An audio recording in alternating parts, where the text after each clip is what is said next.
Çocuklar diyor ki.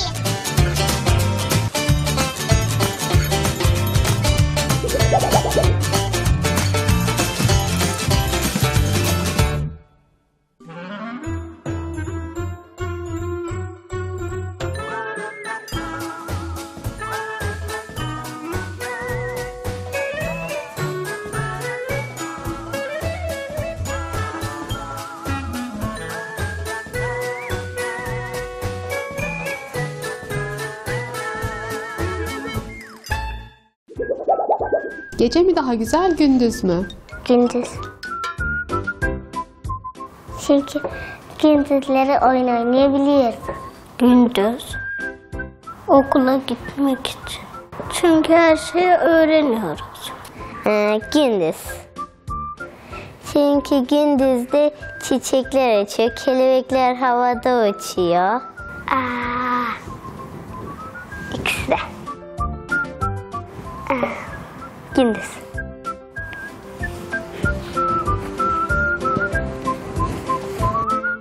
Babam beni ara sıra şirkete getiriyor.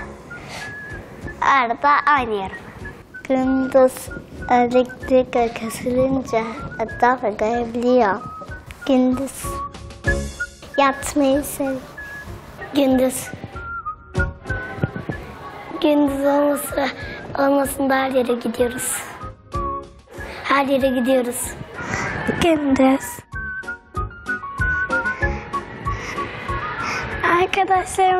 Kardeşimle oyun oynuyorum. Ben geldiğimde kardeşim bana sarılıyor, öpüyor.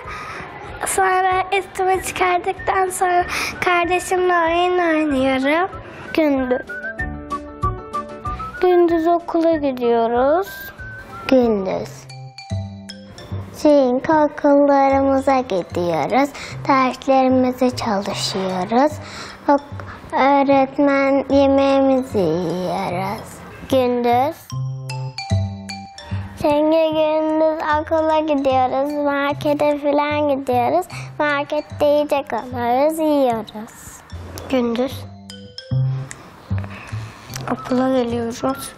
Okuma yazma öğreniyoruz. Gündüz. Okula gittiğimiz için okuma yazma öğreniyoruz. Gündüz. Okula gidiyoruz. Okuma yazma öğreniyoruz. Gökyüzünde neler var? Yıldızlar, bulutlar, gezegenler, güneş, dünya, yıldızlar, ay var. Yıldızlar var, güneş var, kelebekler var, bulutlar var. Bulutları ara sıra benzetiyorum. Bazılarını kuşa, bazılarını trene, bazılarını da kamyona. Kuş, bulut, kelebek,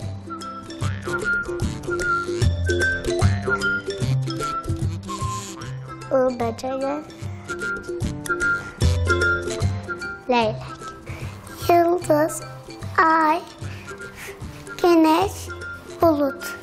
Yıldız var, ay var. Yıldız,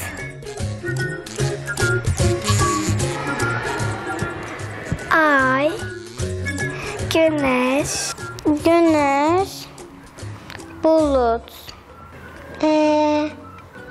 Güneş, bulut.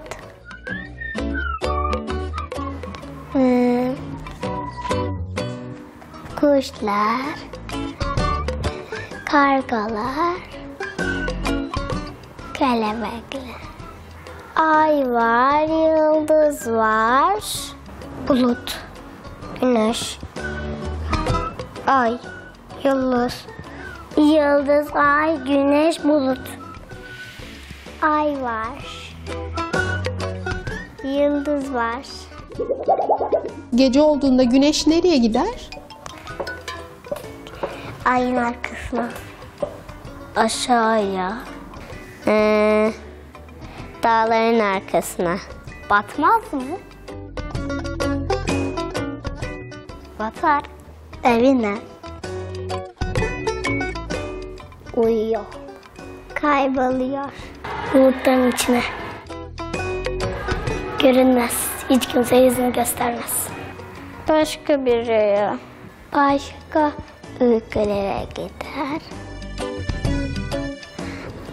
Bazen de ayda da çıkar. Sonra yeniden güneş gelir. Sonra güneş geldiğinde sonra güneş başka ülkelere yeniden gider. Sonra da yıldızlar başlar. Ayda da çıkar. Başka yerlere. İstanbul. Orada gündüz oluyor, burada da gece oluyor. Evine. Evine.